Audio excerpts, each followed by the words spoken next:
Thank you for joining me for another look at the spring wildflowers blooming at the LaGrange County Nature Preserve, which is home to Maplewood Nature Center.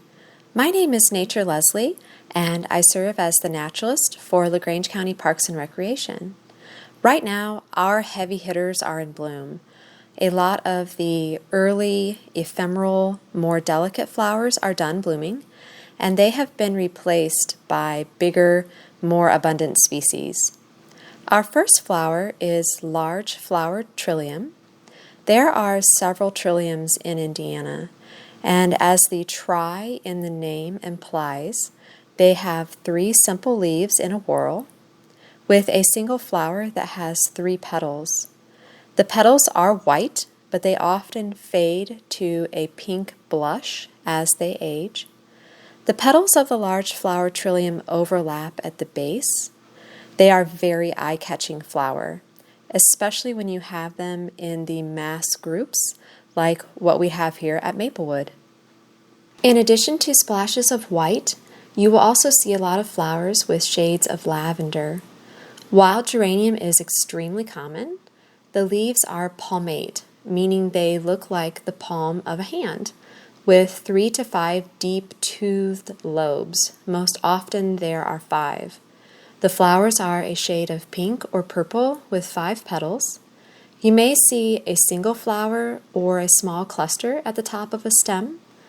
This flower is also called crane's bill, which is in reference to the shape of the fruit that comes later. Wild blue phlox also blooms in shades of lavender or blue, and it is also a common, pretty spring wildflower. The leaves are opposite and simple on the stem. This plant is fuzzy to the touch. The flower is a tube with 5 round lobes. So it may look like a flower with 5 petals, but upon closer inspection, you will see that it is a tube shape with the petals actually being lobes. The lobes may be notched or have a slight indent. The word phlox is Greek for flame. Our final purple-blue flower is common blue violet, and this is indeed a common flower in Indiana, not just in our forests. You may have this growing successfully in your yard. Generally speaking, the leaves are heart-shaped and toothed, and the flowers are a shade of blue. Here at Maplewood, we also have yellow violets growing in the woods right alongside our blue violets. Our final 2 flowers are tougher to find. They are not showy by design like the others that we have looked at today. Wild ginger grows in colonies very low to the ground. The leaves are kidney or heart-shaped, and they are very distinct.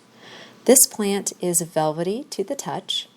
The flower grows out of the fork of a pair of leaves.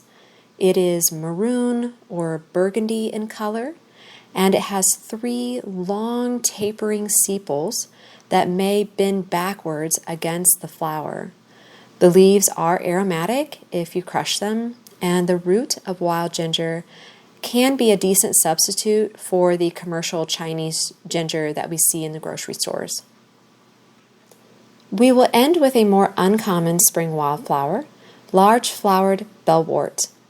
The leaves are simple and alternate, and they can be confused with Solomon's seal. But for bellwort, it appears as though the stem is piercing right through the leaf.